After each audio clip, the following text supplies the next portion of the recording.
কিছুক্ষণ আগে ঢাকায় আসা ট্রেনটির শুরু হয়েছে গোসল। মাত্র 1 ঘন্টায় বিশাল একটি ট্রেন গোসল করানো হয় কমলাপুরে। 18 জনের কেউ পানি দেয়, আবার কেউ ব্রাশ দিয়ে ময়লা পরিষ্কার করে। বলছি, রাজধানীর কেন্দ্রীয় রেলওয়ে স্টেশন হিসেবে খ্যাত কমলাপুর রেলওয়ে স্টেশনের ট্রেন পরিষ্কার করার বিশাল কর্মযজ্ঞের কথা। স্টেশনের 1 নম্বর প্ল্যাটফর্ম সংলগ্ন এলাকায় রয়েছে রেলওয়ে ওয়াশ ফিটার। এখানেই ঢাকায় আসা ট্রেনগুলোকে ওয়াশ করা হয়। একটা ট্রেনকে 1 ঘন্টার মধ্যেই ওয়াশ করা হয়। 18 জনের প্রতিটি টিম 8 ঘন্টা করে প্রতিটি শিফটে কাজ করে। 3 শিফটে প্রতিজন কর্মী 24 ঘন্টায় ট্রেন পরিষ্কার করার কাজে নিয়োজিত থাকেন। প্রতি শিফটে কমপক্ষে 5টি ট্রেন পরিষ্কার করেন কর্মীরা। 2 জনের সিট মুছে, 4 জনে ঝাড়ু দেয়, 1 জনে ময়লা ফেলা। বাইরে আছে 15-16 জন ওয়াশ করে, আবার ভিতরে একজন টয়লেট দেয়, 2 জনে সোয়াপ করে, আর 15-16 জনে করে ওয়াশ করে।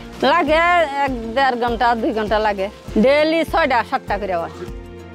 কমলাপুর রেল স্টেশনের এই ওয়াশ ফিটে একসঙ্গে 4টি ট্রেনকে ওয়াশ করা হয়। প্রতিটা ট্রেনে কমপক্ষে 15 থেকে 16টা বগি থাকে ওয়াশ করার জন্য। 1 ঘন্টার মধ্যে ট্রেনগুলোকে পরিষ্কার করে দেন কর্মীরা। ভেতরে সিট মোছার কাজ করেন 5 জন মহিলা। এছাড়া বাইরে থাকেন 6 জন এবং টয়লেটে কাজ করে 2 জন। প্রতি বগিতে 2টো করে পানির ট্যাঙ্ক থাকে। পানির ট্যাঙ্ক ভর্তি করার জন্য ট্রেনের উপরে 2 জন থাকেন। একজন থাকেন পানি ছাড়ার এবং পানি ভরার জন্য।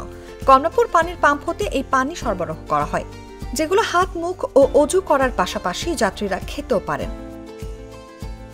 ট্রেনের ভিতরের পাশাপাশি বাহিরের দিকটাও পরিষ্কার করেন কর্মীরা। এতে করে ট্রেনকে আগের তুলনায় আকর্ষণীয় ও আরও বেশি পরিচ্ছন্ন লাগে বলে মনে করেন সাধারণ যাত্রীরা।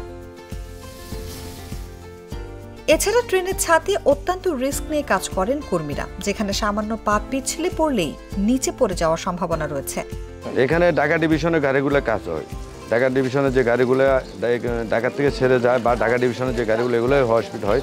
আর বিশেষ করে লালমনির থেকে লালমনি এবং কি কুড়িগ্রাম থেকে 2টা গাড়ি এখানে ওয়াশফিট হয়। বিকেলবেলা হয় কুড়িগ্রাম এক্সপ্রেস, আর সকালবেলা হয় আপনার রংপুর এক্সপ্রেস।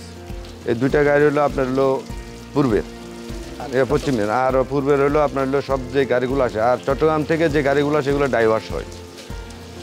এবং লালমনি উত্তরবঙ্গের অনেক গাড়ি আছে, বট গেজ, মিটার গেজ, যেগুলো মানে সময় সীমিত থাকে, ওইগুলোই ডাইভার্স হয়ে যায়। ডাইভার্স বলতে হলে আমাদের এখানে শুধু আউটসাইড বোর্ডে কাজ হয় না, নাহলে সব কাজই হয়। কাজ করার সময় ট্রেনের ভিতর অনেক কিছুই পেয়ে যান বলে জানান কর্মীরা। তবে আগে টাকা পয়সা পাওয়া গেলেও বর্তমানে তেমন বেশি কিছু পাওয়া যায় না।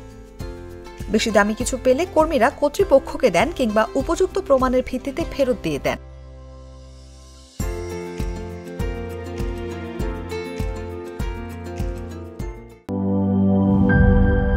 সানবিট সব দিবে সামাল। সানবিট ম্যাজিক প্রেস ডিশওয়াশিং এর মাথা ঘোরানো সলিউশন।